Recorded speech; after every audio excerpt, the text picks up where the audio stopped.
Eat it. Oxygen. Why we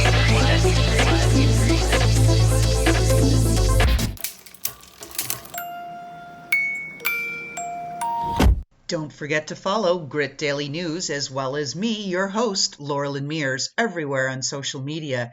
And how about throwing 4 or 5 stars our way if you're listening to Apple or Spotify?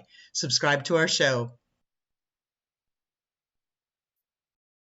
Hey everyone, welcome back to the Grit Files. I am Loralyn Mears, your host. And in the house today, we've got a gamer. Well, not just any gamer. His name's Lucas Stoltze, and he's part of a company called ExitLag. And you're thinking, that doesn't sound like a very fun game to play. Well, actually, it's sort of like 3M. They don't make the products you buy, they make the products you buy better. And what ExitLag does is that it eliminates that lag that you see when you're playing the games. And that is tremendous because they are powering hundreds and hundreds of games. So with that, here is the managing director of ExitLag. Hey, Lucas. Hey, Loralyn, thanks for having me on the show. Very nice to talk with you and your audience today. Well, absolutely. And I don't pretend to be a gamer. Like my audience knows me by now, right? I know what I know, and I'm very clear about what I don't know. I do like games and I like old school, like the Galaga and stuff, not into Fortnite with the nephews and all that kind of thing and all the rest of it, but have really enjoyed SimCity when that first came out 1,000 years ago. So again, old school. But talk to us in the audience, not as if we were children, because children instantly get games. Talk to us as if we were a bunch of senior citizens in an elder care home and saying, "Hi, Lucas. Welcome to our care facility today. Thank you for coming to give us a lecture. What are you going to talk to us about? What is ExitLag?" Okay, sure. Yeah, I think the best way to describe it is comparing ExitLag with a GPS. Everyone knows what a GPS is, right? You open your phone, you want to go to one place, you open the GPS, put the place name, and then the GPS tells you what's the best route. That's in a nutshell what ExitLag does. You open the software, select the game you want to play, we will take you to the best route possible. The main advantage is ExitLag does it even better because we're not talking about people, we're talking about data. ExitLag actually grabs your data and sends throughout multiple paths at the same time. So we're connecting you with your preferred game through up to 4 different routes. So if one of that route gets congested and you have a problem, then we're just gonna use the data from the other routes. So it's basically you're traveling to the airport in 4 different cars at the same time. The car that gets there first is the car that's going to be used. It's the person, it's the you that's going to travel, you know. So since it's data, we can replicate it and it's a lot easier. But basically in a nutshell, that's what ExitLag does. It's taking the data from your computer to the game server through a best path and with more than one, just a single path. So playing up on that analogy then, okay, we're in 4 parallel cars headed to the airport.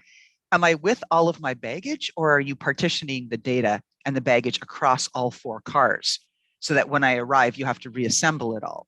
I don't need to reassemble it all. I basically take everything that you need and I put in all 4 cars at the same time. So once you arrive there, that's it. You know, you're set. You don't need to worry about the other ones that are coming. They're just gonna not be used because the one that arrives first is the actual connection between you and the game, you know. So we're making sure you're 100% of the time connected. So if one of the cars suffers an accident, you know, you still have other 3 cars as backup to take you to the airport.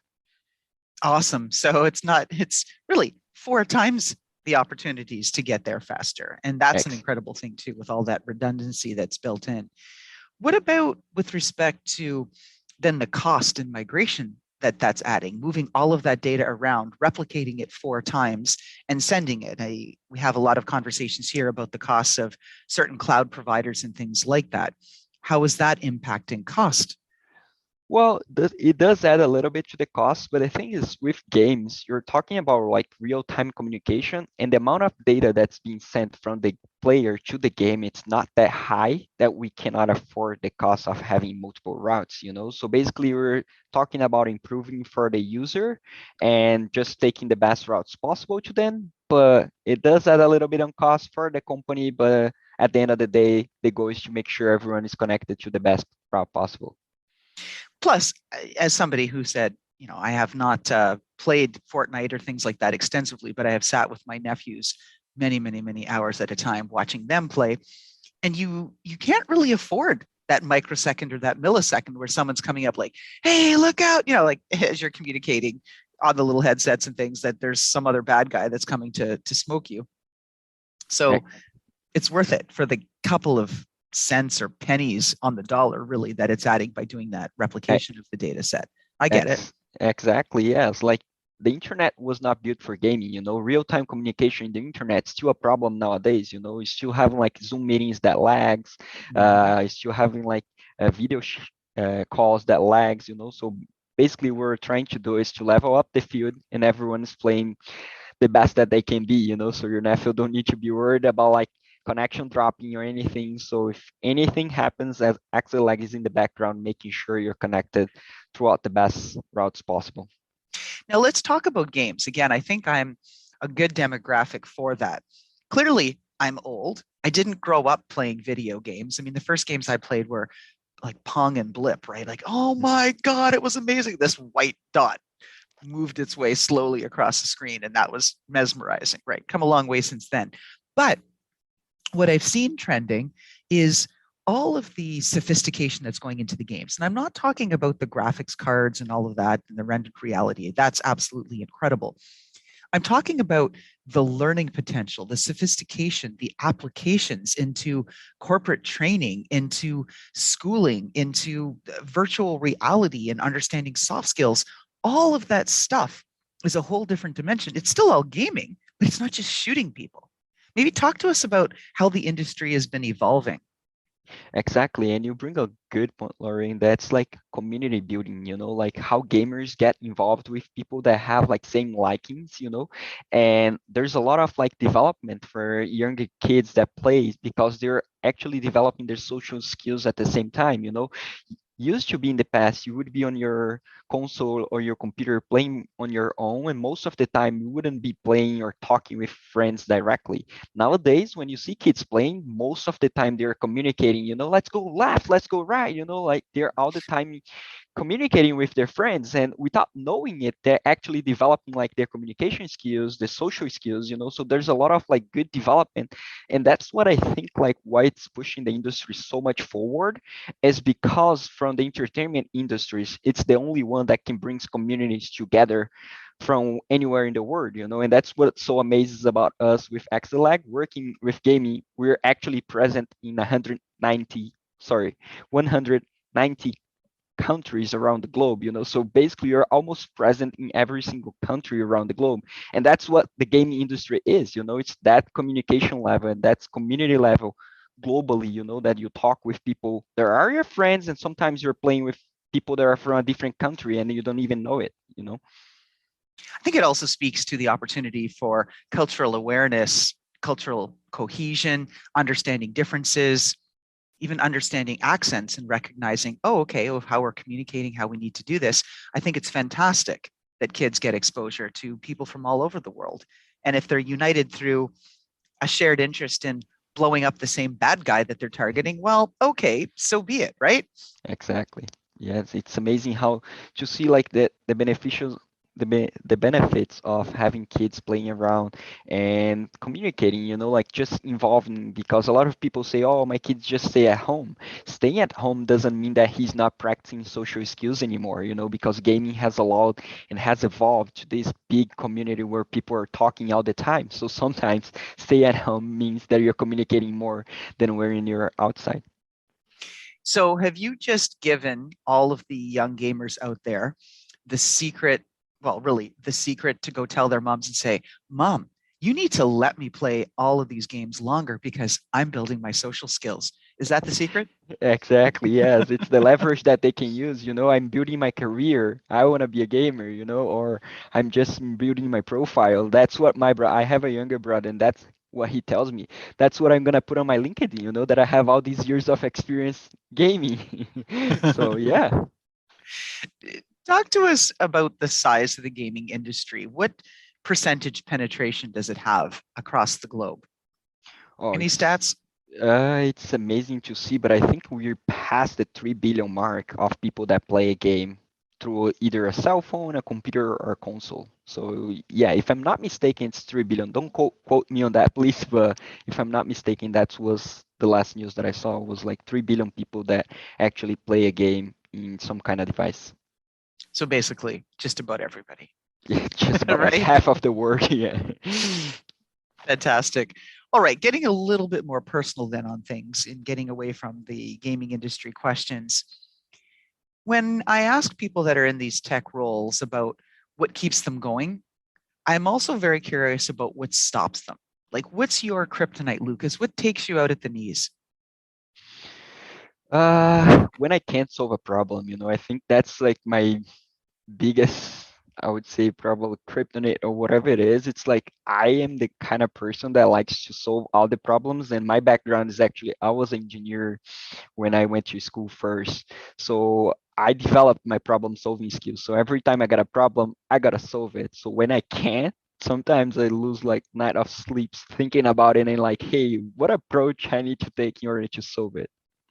Oh, we are kindred spirits. I have been spending months trying to wrap my head around a very complex problem that I can't seem to figure out, and it's driving me like batty, absolutely batty, that I can't figure it out. But I will get there. I will persevere.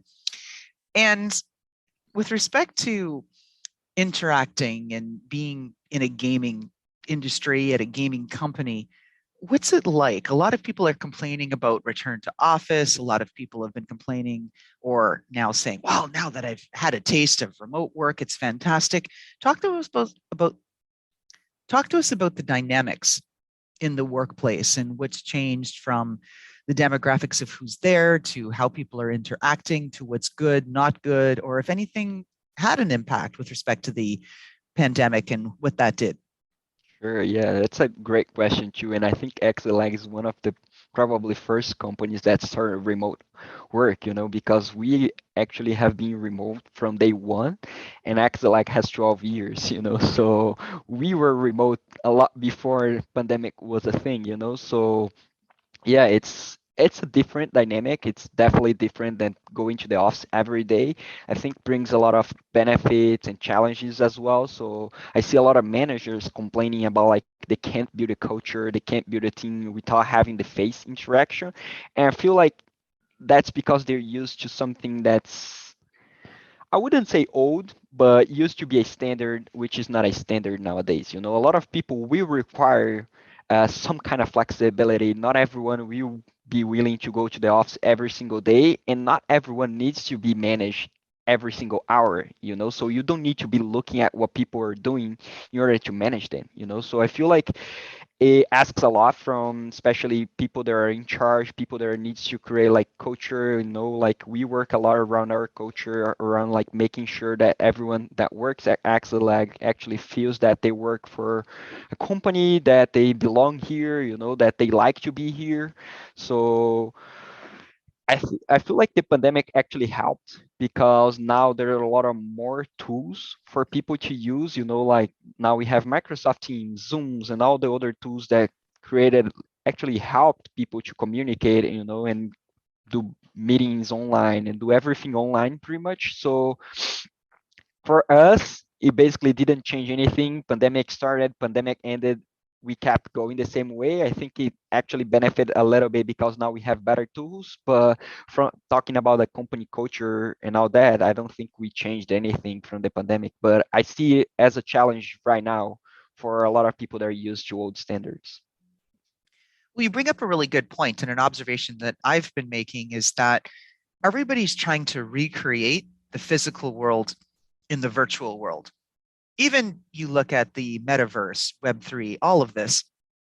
And I think that the thinking needs to be more expansive than that. And specifically, if we are going to create corporate cultures where we work in either an all virtual or a hybrid work environment, sometimes in the office, sometimes at home, then we can't go and recreate what we had before that was physical.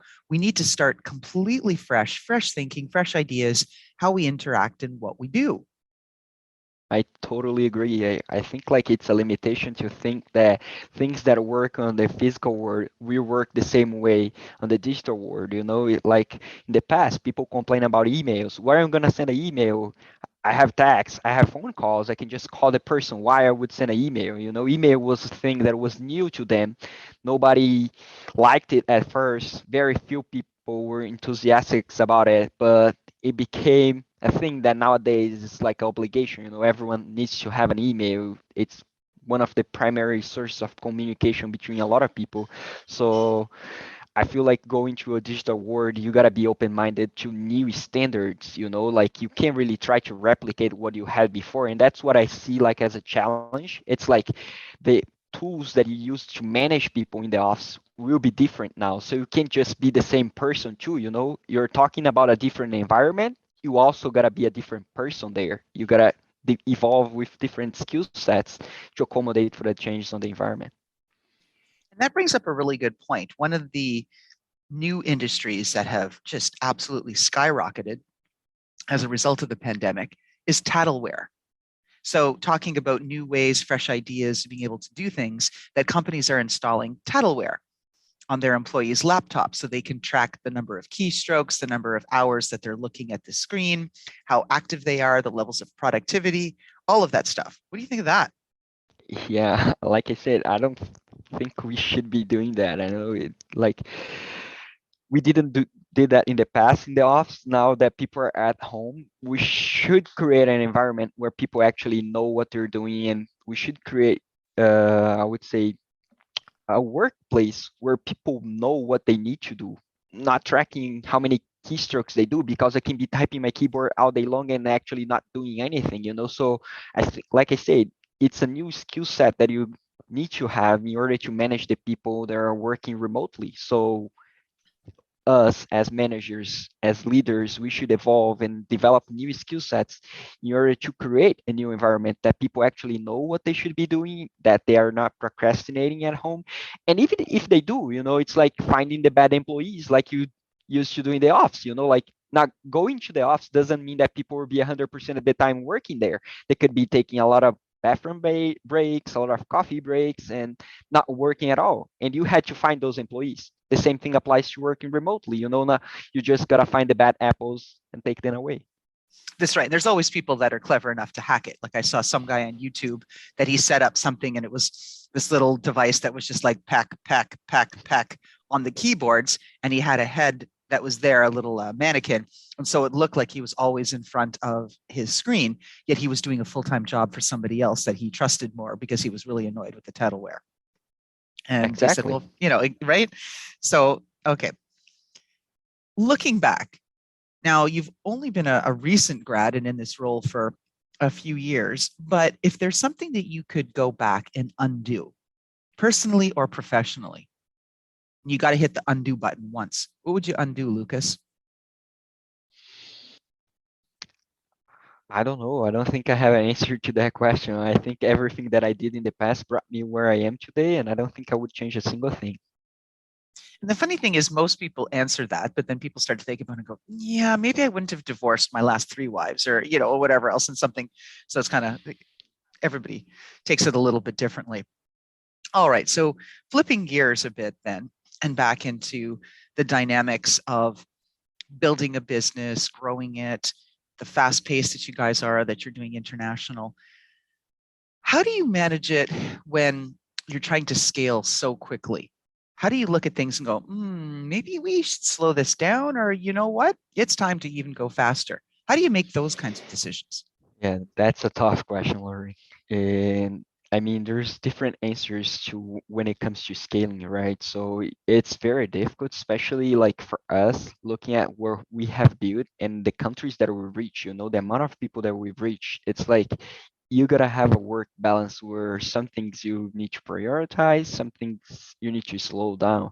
It comes down to what are your customers needs the most, what your employees need the most. So I feel like developing a good skill set where you can prioritize things. You basically make a list. Hey, we need to do all these 10 things, but what's the three top one that we actually need to do by tomorrow, and then you just attack those problems. So like I said, I feel like I have good problem solving skills. So every time I have a problem, and I try to take a step back and look at from a bigger angle and say, hey, you know what? If we take this approach, maybe we can solve that problem quicker. If we take this approach, maybe we can solve that problem quicker. And you just gotta prioritize. But working with tech, it's knowing that sometimes you need to rush and sometimes you really need to work a lot faster than you want. Yes. And then thinking about some of those challenges and what's going on in the workplace, I know specifically within the gaming industry that there's been a lot of commentary about the lack of support for women who are in gaming and the lack of support for people who are coming forward and talking about mental health or being different or diverse in some way. And I know that ExitLag is very much behind the scenes, making the games faster and better. But is ExitLag involved in any efforts to try to help this inequity and these challenges that some of the people are facing within the game industry? Yeah, I saw a lot of comments too that normally people that works with game, they tend to work too much. They require a lot from the employees, and I think our company is totally different from a gaming company specifically. Just because, like you said, we're behind the scenes. We're not a gaming company per se. We help gamers around the globe, so there's not a lot of, I feel like our company culture is really good. If I we ask our employees, then normally, like I would say probably 90% or more should say that they like where they work. We try to be as as good as possible when it comes to the employees. Like I said, you gotta take care of the customers, but also you gotta take care of the employees. Employees should be your first priority because most of the time they are the ones dealing with the customers at the end of the day. So we gotta take care of our employees, and I think we have a good diversity in the company. We always strike for make sure things are fair, especially like you mentioned, women get paid less in sports, in actual real sports. It's moving to esports now, and we still seeing the same difference. Why is that? Words needs to evolve. We need to evolve as people just to understand, hey, we are humans. There's no difference between if you're a woman or a man. We all should be paid equally, and we all should be doing the same things. So there's a lot of talking. We basically, like I said, try to be as human as possible and understand it like that. We definitely need to be involved in making sure that we are changing things.